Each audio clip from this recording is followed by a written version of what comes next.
Neelam Mishra channel में आपका स्वागत है। आज की कहानी संस्कारों पर है। संस्कार हमारे जीवन में हमें क्या दे जाते हैं, इसके महत्व को दर्शाता है। एक मध्यम वर्गीय परिवार था। माता पिता और एक बच्चा उनका था। अपने बेटे को बहुत ही लालन पालन से वो बड़ा कर रहे थे। बेटे को एक चीज़ सिखाए थे, बेटा तुम सुबह उठ के रोज़ पैर छुआ करो अपने माँ बाप का। तो वो बेटा बिना कुछ तर्क वितर्क किए रोज़ सुबह उठ के अपने माता पिता का पैर छूता था। काफ़ी समय बीत गया। उसके पिताजी की तबीयत खराब हुई और अंतिम समय आ गया। अंतिम समय में उन्होंने अपने बेटे को बुला के और सहज ही उसके सर पे हाथ फेरते हुए आशीर्वाद दिया। बोले, बेटा तुम जिस भी चीज़ पे हाथ रख दोगे तुम्हारी बरकत होगी। ऐसा कह के उन्होंने अंतिम सांस ली। अब वो बेटा पिता के ना रहने के बाद उनकी दुकान पे बैठने लगा और सचमुच हुआ वही। जिस दिन से भी बैठा उस दुकान में बरकत बढ़ने लगी।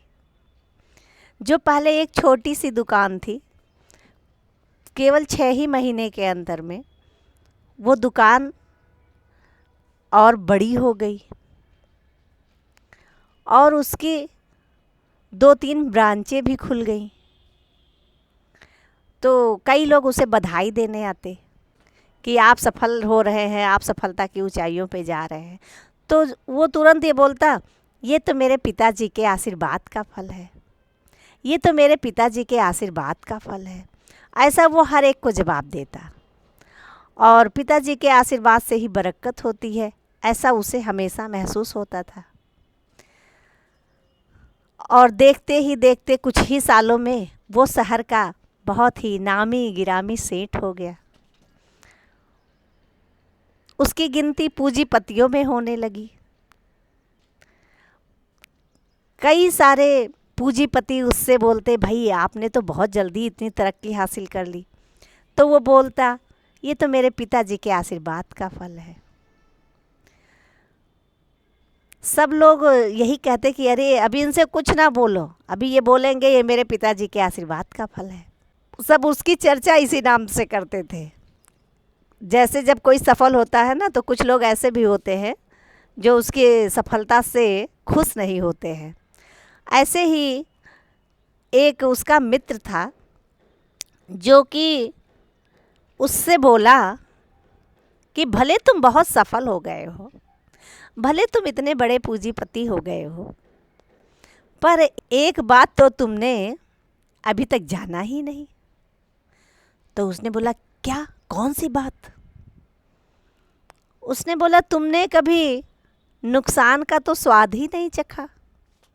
तुम तो जो बिजनेस करते हो तुम्हें उसमें फ़ायदा ही फ़ायदा होता है। एक बार नुकसान का भी स्वाद चखो तब तो तुम्हें पता चले। तो उसने बोला, अच्छा ये बात भी सही कहे। उसने कई सारे बिजनेस किए और उसने अपने बिजनेस को कई सारे देशों में भी फैलाया, पर उसको कभी हानि का मुंह नहीं देखना पड़ा। उसको हमेशा अपने बिजनेस में फ़ायदा ही फ़ायदा होता था। उसके मित्र ने एक उपाय उसे सुझाया।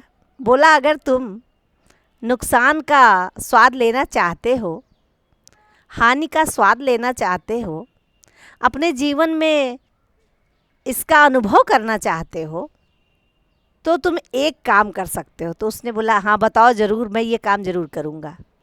उसने बताया, तुम यहाँ से भारत से ये माल खरीद के ले जाओ और उस देश में बिजनेस करो जहाँ से वो माल बनता हो।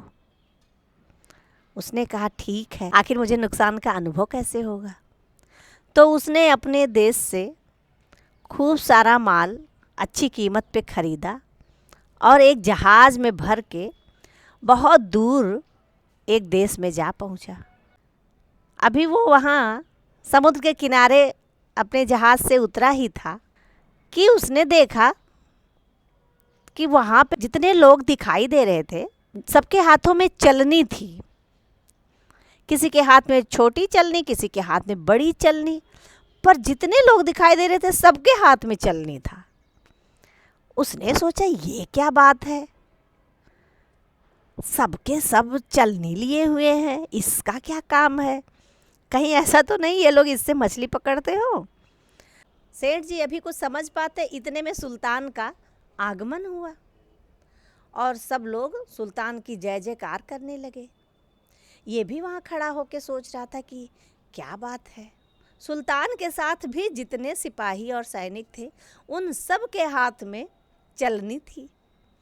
अब तो इससे बिल्कुल रहा नहीं गया और यहाँ तक कि सुल्तान के हाथ में खुद एक बड़ा सा चलनी था।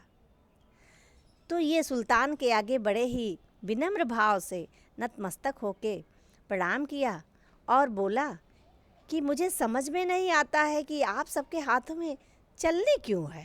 ये यहाँ की कौन सी परंपरा है कि सब लोग हाथ में चलनी लेके घूम रहे हैं। तो सुल्तान ने बोला, लगता है आप कहीं बाहर से आए हैं। ये बोला कि हाँ, मैं तो भारत से आया हूँ।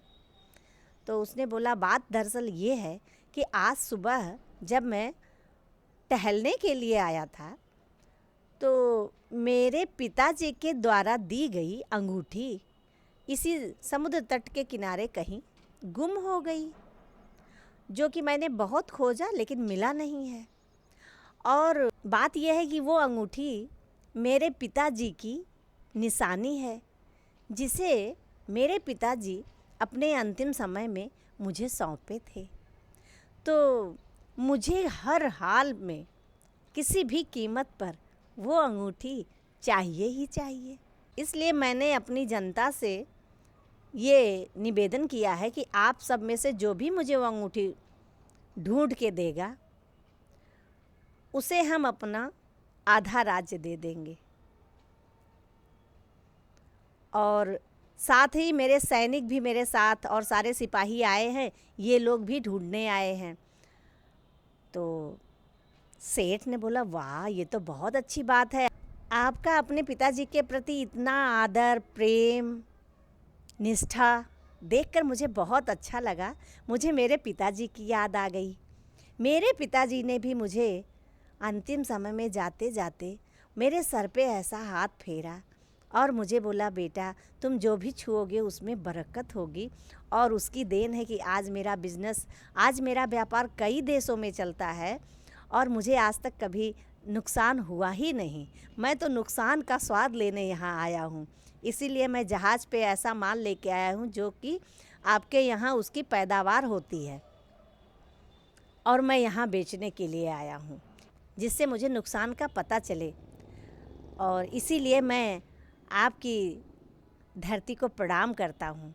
और ऐसा कह के जैसे वो प्रणाम करने के लिए हाथ नीचे लगाया और हाथ से अपने ज़मीन की रेत उठा के अपने मस्तक पे लगाने के लिए जैसे बढ़ाया, मस्तक पे लगा के और वो रेत जैसे ही नीचे डाली, इतने में उसके हाथ में कोई चीज़ फंसी। तो उसने जैसे मुट्ठी खोली तो देख रहा है कि कुछ है उसकी मुट्ठी में। इतने में सुल्तान ने बोला, अरे ये तो मेरे पिताजी की दी हुई अंगूठी है। सच में आपके हाथ में बरकत है। आपके पिताजी ने जो आपको आशीर्वाद दिया था, ये उसका नतीजा है कि आप हमारे धरती पे हाथ लगाते ही आपने आधा राज्य हमारा जीत लिया। बधाई हो आपको। और ऐसा कह के सुल्तान ने बड़े खुशी से उसे अपना आधा राज्य दे दिया और साथ ही उसे अपना साथी बना लिया और आगे व्यापार के लिए सारे रास्ते उसके लिए खोल दिए। तो उसने बोला कि नहीं, मुझे इतना कुछ नहीं चाहिए, बस मैं तो ये जानने के लिए यहाँ पे आया था और आपका आधा राज्य आपको मुबारक हो। मैं समझ गया कि मेरे पिताजी ने जो मुझे बरकत बख्शी है उसका क्या राज है। तो मोरल ये है कि अगर हम श्रद्धा से अपने माँ बाप की बातों को मानेंगे तो ऐसा हो नहीं सकता कि हमारे लिए कहीं भी ज़रा भी नुकसान हो, क्योंकि माँ बाप से अच्छा सोचने वाला हमारे लिए इस संसार में कोई नहीं है। तो दोस्तों कैसी लगी आपको आज की ये कहानी, कमेंट करके ज़रूर बताइएगा। साथ ही नीलम मिश्रा चैनल को ग्रो करने के लिए प्लीज़ लाइक, सब्सक्राइब और शेयर ज़रूर करें। धन्यवाद।